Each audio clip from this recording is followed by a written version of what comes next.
Hello, welcome back to another video of X++ programming language. In this video series we are now talking about the container. In our previous video we already discussed about that why container is required in X++ programming language, as well as we have seen some features of container. As this is our second video, here we'll discuss about how to write the code for container, how to initialize. So let's get started. So now here you can see that we have a heading, that declaration of. So if you want to create a container, then you have to use the container keyword and then you have to give the name of the container. So this is the part of the declaration. Now if you want to initialize, assign a literal to container, then what we have to do? So we have to specify the name of the container that we have declared, and then within these two bracket, third bracket or square bracket, we have to specify the values like this one with the comma separated, and after that you have to specify the semicolon. So this is the part of the declaration and this is the initialization. Now if you want to do the both operation in a single line, that is also possible. Declare and initialization in the same line. So here you can see that we have initialize the value. This one is the data type of integer and this one is the data type of the string. So we can mix the various types of data type inside our container. So that's the magic of the container here. Okay, so now in this section you can see that we are declaring as well as we are initializing at the same line. Okay, so here you have to specify the name of the container, and before that you have to specify the keyword container, and then within the bracket you have to specify your value. So here is the integer, string, and this one is the boolean value. So in that case you can see that it is actually containing our string, then integer, then it's a floating point number. And if you want to store one type of value, that is also possible.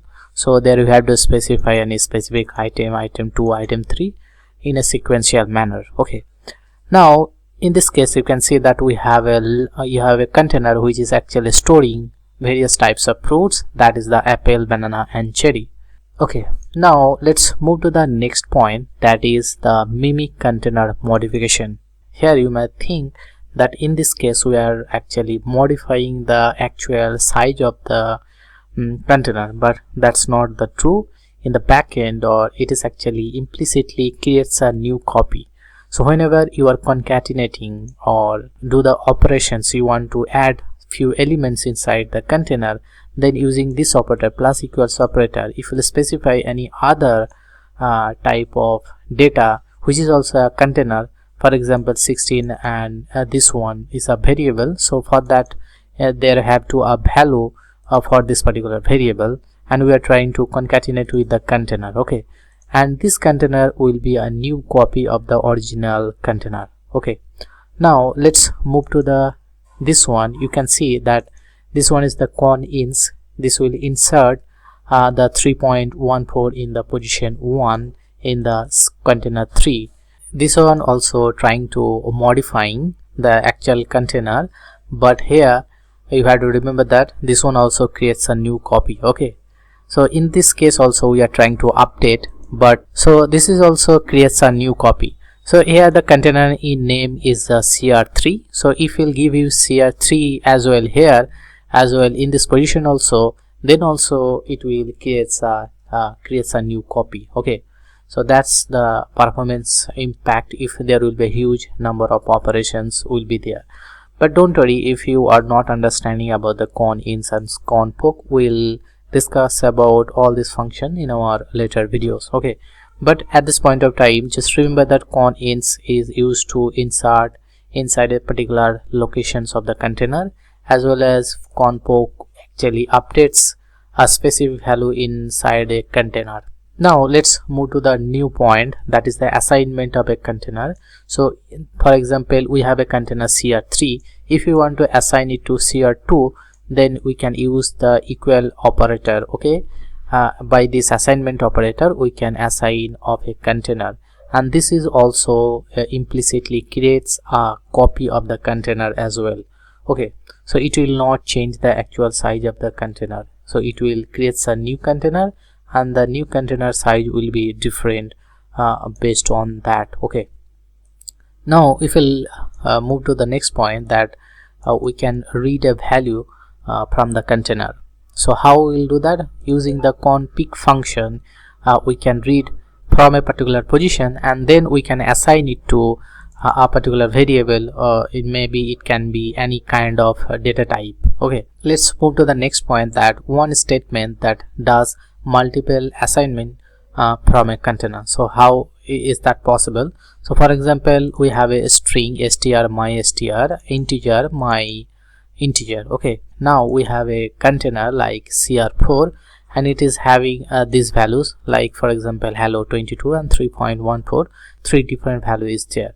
Now you can see that my str and my int, and it is present inside one particular square bracket. And if you will try to insert cr4, then what it will do, it will hello will go to this particular variable, and 22 will go in this particular variable. So final output will be, final container will be hello 22, and this will be ignored, the 3.14, because in this container we have only my str and my integer, this one. Okay, so using this one statement, multiple assignment from a container, that is also possible. Now let's move to the next point, that is how we can access container using the loop.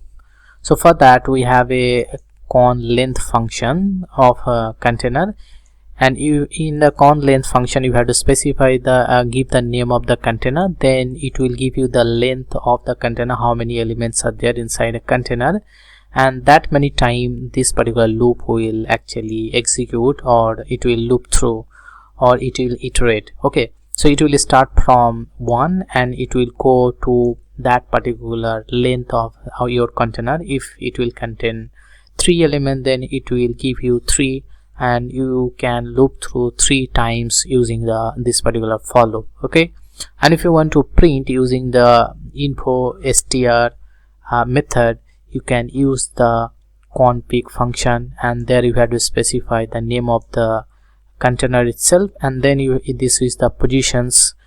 Each time it will be the I, that means it will give you the each element one by one for each iteration. Okay, so now we'll move to the Visual Studio, and I'll show you this code, how you can access this one. I hope in the next video we'll talk about the different types of functions one by one in our subsequent video. Okay, now let's move to the Visual Studio, and I'll show you the actual execution process. Now in this code you can see that we have a project container example, and we have a runnable class, and inside this main method we have written our code. We have a container, the name of the container is the container name, you can give a good name, and it is actually containing 3 different elements, hello world, 1 and 3.14. that means one string is there, integer is there, and floating point number is there. And we have a for loop, we are trying to access all these elements inside the container, and here we have used the con length, and here you can see that I have passed the name of the container, and info strfmt is there to format. Okay, and config method is there, it will access the element positions wise. So that's why I have given the name over here, and it will take the position one by one. So now I have to save it and make it as a startup object. Okay, so let me make it as a startup object, and then I'll click here to see the result. Now here you can see that our program executed successfully, and you can see that 3 items is there. First one is the hello world, then 1, and then 3.14. so that's it. So this one is very simple, and it is actually similar with the array, but here is the main difference is that we can store different types of value over here, and here the size of the container is actually fixed. Okay, and which is actually immutable. So I hope now you understood that what is container. Now we will talk about different types of functions of the container one by one in our subsequent video. Also you can check the different types of function in MSDN document, because maybe I'll not be able to cover all the functions, but slowly you will learn when you are when you will work in the actual project in the industry. So always be motivated and try to learn new things every day. Happy coding. See you in the next video. Till then, take care. Bye bye.